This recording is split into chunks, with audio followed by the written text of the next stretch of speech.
जय हिंद दोस्तों। आज का हमारा टॉपिक है बौद्ध धर्म। ठीक है, आज हम बात करेंगे बौद्ध धर्म के बारे में। इसका जो प्रारंभ किया था, बौद्ध धर्म का प्रारंभ या स्थापना, ठीक है, किसने किया था? महात्मा बुद्ध। ठीक है, महात्मा बुद्ध ने इसका प्रारंभ किया था या स्थापना किया था। इसका बचपन का नाम जो था, इसका बचपन का नाम था सिद्धार्थ। क्या नाम था? इसका बचपन का नाम सिद्धार्थ था। इसका जन्म हुआ था 563 ईसा पूर्व में। 563 ईसा पूर्व 563 ईसा पूर्व में इसका जन्म हुआ था। कहाँ पर होता? नेपाल के लुम्बिनी कपिलवस्तु में हुआ था। नेपाल के लुम्बिनी के कपिलवस्तु में इसका जन्म हुआ था। ठीक है, इसका पिता का नाम था शुद्धोधन। क्या नाम था? इसका पिता का नाम शुद्धोधन था, क्षत्रिय था और ये शाक्यगण के प्रधान थे।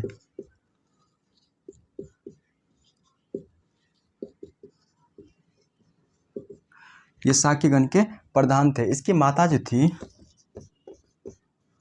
इसकी माता थी महामाया। ठीक है, कोलिया वंश की थी ये।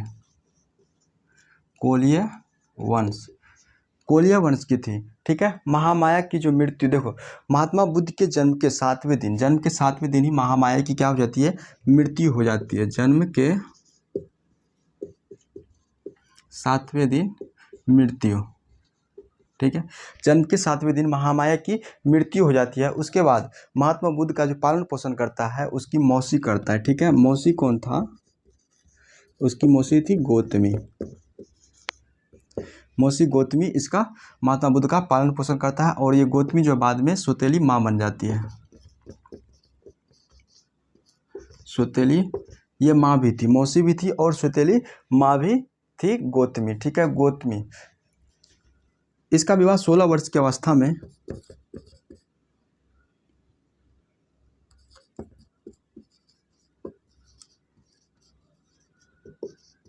16 वर्ष की अवस्था में क्या हो जाता है? इसका विवाह हो जाता है।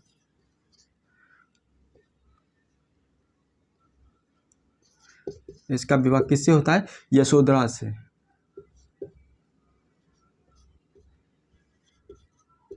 सोलह वर्ष की अवस्था में इसका विवाह यशोधरा से हो जाता है, मतलब पत्नी इसकी जो थी यशोधरा थी।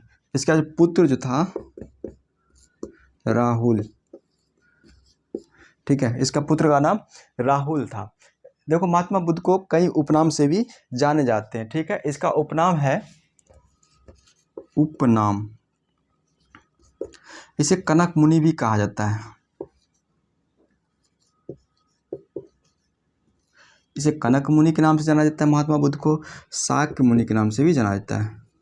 शाक्य मुनि, ये शाक्य मुनि के नाम से भी जाना जाता है। ठीक है, और इसे तथागत भी कहा जाता है। तथागत भी कहा जाता है। और एशिया का ज्योतिपुंज भी महात्मा बुद्ध को कहा जाता है। एशिया का ज्योतिपुंज। ठीक है, एशिया का ज्योतिपुंज भी इसे कहा जाता है। ठीक है, महात्मा बुद्ध एक दिन अपने राज्य में भ्रमण के दौरान, ठीक है, 4 दृश्य को देखा था। अपने राज्य में नगर भ्रमण के दौरान 4 दृश्य को देखा था। कौन कौन से दृश्य देखा था? पहला देखा था इसने बीमार व्यक्ति। पहले इसने बीमार व्यक्ति को देखा। दूसरा देखा वृद्ध व्यक्ति को, बूढ़ा व्यक्ति। तीसरा इन्होंने देखा किसे? मृत व्यक्ति को देखा था। मृत व्यक्ति या शव को देखा था। मृत व्यक्ति या शव को देखा था। और चौथा इन्होंने देखा था सन्यासी को देखा था। ठीक है, ये 4 दृश्य को देखकर महात्मा बुद्ध के मन में नगर भ्रमण, अपने राज्य में नगर भ्रमण के दौरान इन्होंने 4 दृश्य को देखा। पहला बीमार व्यक्ति को देखा, दूसरा बूढ़ा व्यक्ति को देखा, उसके बाद देखा मृत व्यक्ति को, यानी सबको देखा, उसके बाद एक सन्यासी को देखा।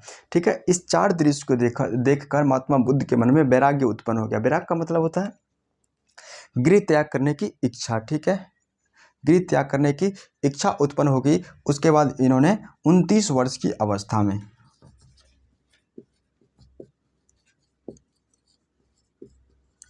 29 वर्ष की अवस्था में गृह त्याग दिया, गृह त्याग दिया। ठीक है, जिसे बौद्ध धर्म में महाविनिष्क्रमण कहा जाता है, महाविनिष्क्रमण, जिसे बौद्ध धर्म में महाविनिष्क्रमण कहा जाता है। ठीक है, इन्होंने आलारकलम से सांख्य दर्शन ग्रहण किया था और रुद्रक्राम से इन्होंने योग दर्शन ग्रहण किया था। ठीक है, आलारकलम से सांख्य दर्शन ग्रहण किया था और रुद्रक्राम से योग दर्शन किया था। 29 वर्ष की अवस्था में जब ये गृह त्यागा था तो गृह त्याग के कहाँ चले गए थे? ये सारनाथ, अपने 5 मित्रों के साथ ये सारनाथ चले गए थे। ठीक है,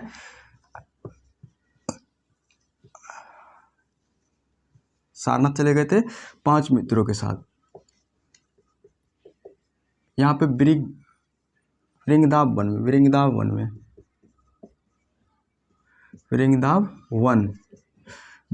में इन्होंने 6 वर्ष तपस्या किया था। कितने वर्ष? 6 वर्ष। इन्होंने सारनाथ चले गए अपने 5 मित्रों के साथ और वृंदावन में 6 वर्ष तपस्या किए। 6 वर्ष तपस्या की, लेकिन इस ज्ञान की प्राप्ति नहीं हुई। ठीक है, यहाँ पर उसे एक कन्या मिली जिसका नाम था सुजाता। सुजाता ने कहा कि वीणा को इतना मत खींचो कि वह टूट जाए और इतना कम भी मत खींचो कि वह बजे ही नहीं। यह बात सुनकर महात्मा बुद्ध वहाँ से कहाँ चले गए? गया चले गए। सारनाथ से गया चले गए। ठीक है, कहाँ चले गए? गया में एक जगह है उर्वेला। ठीक है, कहाँ चले? उर्वेला चले गए। गया में एक जगह उर्वेला, यहाँ पर इसे निरंजना नदी के किनारे, निरंजना जिसे फल्गु नदी भी कहा जाता है, फल्गु नदी, निरंजना नदी के किनारे पीपल वृक्ष के नीचे बैसाख पूर्णिमा के दिन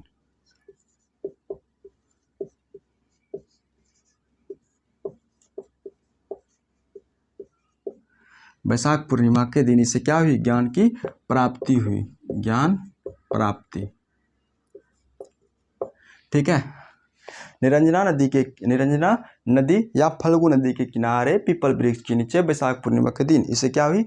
ज्ञान की प्राप्ति हुई। ठीक है, ज्ञान प्राप्ति के बाद ये वृक्ष जो है बोधि वृक्ष कहलाया।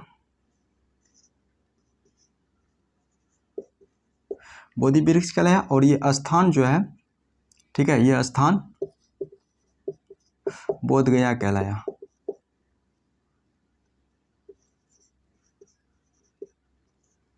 स्थान बोध गया कहलाया। ठीक है,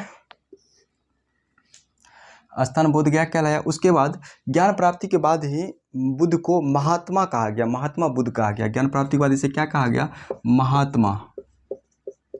महात्मा बुद्ध कहा गया। ठीक है, इसे महात्मा बुद्ध कहा गया। बुद्ध का अर्थ होता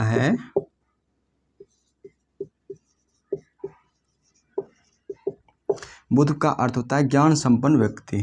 क्या अर्थ होता है? ज्ञान संपन्न व्यक्ति। ठीक है, बुद्ध का अर्थ होता है ज्ञान संपन्न व्यक्ति। इसके 2 शिष्य थे, इसके 2 प्रिय शिष्य थे। ठीक है, इसके 2 प्रिय शिष्य थे। इसके प्रिय शिष्य जो था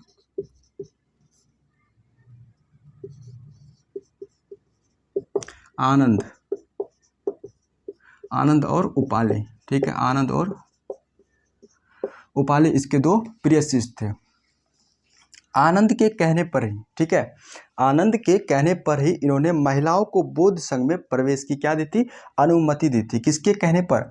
आनंद के कहने पर इन्होंने महिलाओं को बौद्ध संघ में प्रवेश की अनुमति दी थी। और पहली महिला जो थी जिसने बौद्ध धर्म ग्रहण किया था, बौद्ध धर्म में प्रवेश किया था, वो थी पहली महिला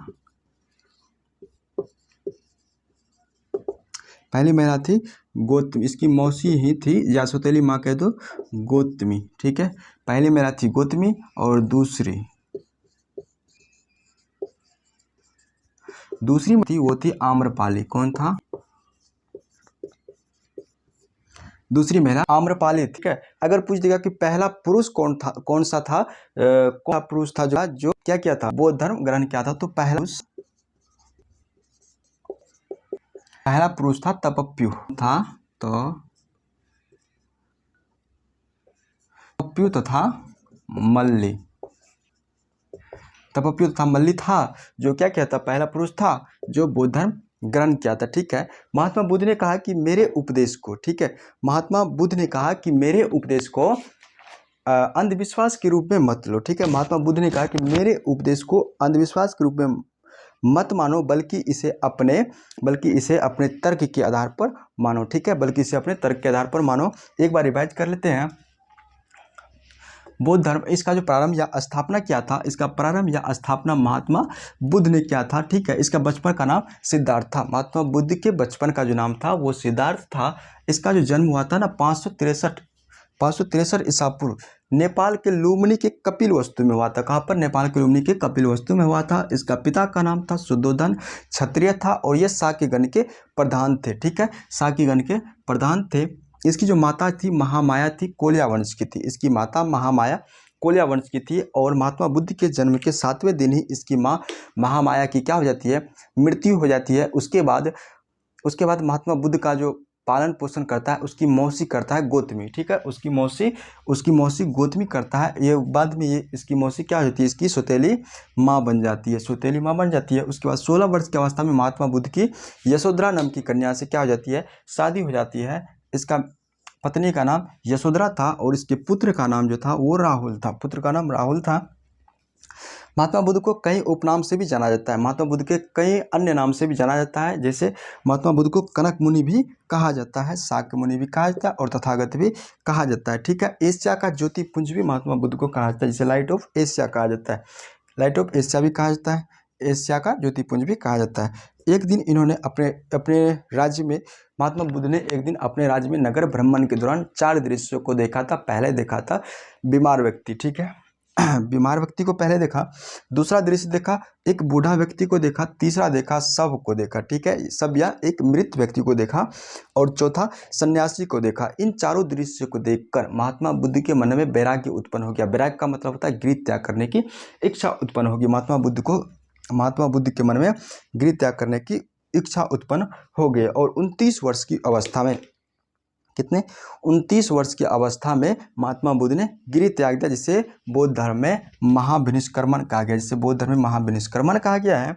और इन्होंने, महात्मा बुद्ध ने अपना सांख्य दर्शन अलार्कनाम से लिया था और योग दर्शन जो है रुद्रकाम से लिया था, ठीक है, योग दर्शन रुद्रकाम से लिया, सांख्य दर्शन अलार्कनाम से लिया था। और 29 वर्ष की अवस्था में जब महात्मा बुद्ध गृह त्याग देता है तो वह अपने 5 मित्रों के साथ सारनाथ चले जाते हैं। सारनाथ के मृगदा वन में 6 वर्ष तक तपस्या करता है। सारनाथ के मृगदा वन में 6 वर्ष तक तपस्या करता है। उसके बाद वहाँ पर इसे ज्ञान की प्राप्ति नहीं होती है। वहाँ पर उसे एक कन्या मिलती है जिसका नाम था सुजाता। इसे कहता है कि बिना खींचो कि वह टूट जाए, ना कम भी मत खींचो, बजे ही नहीं। यह बात सुनकर महात्मा बुद्ध रसात से कहाँ चले जाते हैं, उर्वेला चले जाते हैं। उर्वेला कहाँ पर है, गया में है, ठीक है। सारनाथ से गया चले जाते हैं और गया में निरंजना नदी को ही फल्गु नदी कहा जाता है। निरंजना नदी यानी फल्गु नदी के किनारे पीपल वृक्ष के नीचे बैसाख पूर्णिमा का दिन इसे ज्ञान की प्राप्ति हुई। और ज्ञान प्राप्ति के बाद वह वृक्ष बोधि वृक्ष कहलाया और वह स्थान बोध गया कहलाया, ठीक है। वह स्थान बोध गया कहलाया, बोधि वृक्ष कहलाया, वह स्थान बोध गया कहलाया।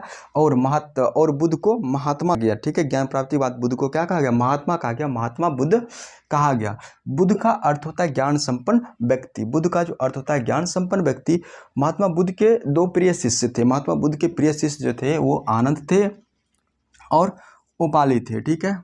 महात्मा बुद्ध के प्रिय शिष्य आनंद और उपाली थे। देखो आनंद के कहने पर ही महात्मा बुद्ध ने महिलाओं को बौद्ध संघ में प्रवेश की अनुमति दे दी और महात्मा बुद्ध ने कहा कि अब बौद्ध धर्म ज़्यादा दिन तक नहीं चलेगा।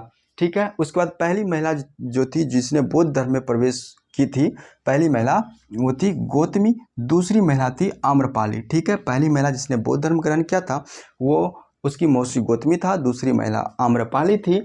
और पहला पुरुष अगर पूछेगा कौन है जिसने बौद्ध धर्म ग्रहण किया था, तो पहला पुरुष था तपप्यू तथा मल्ली।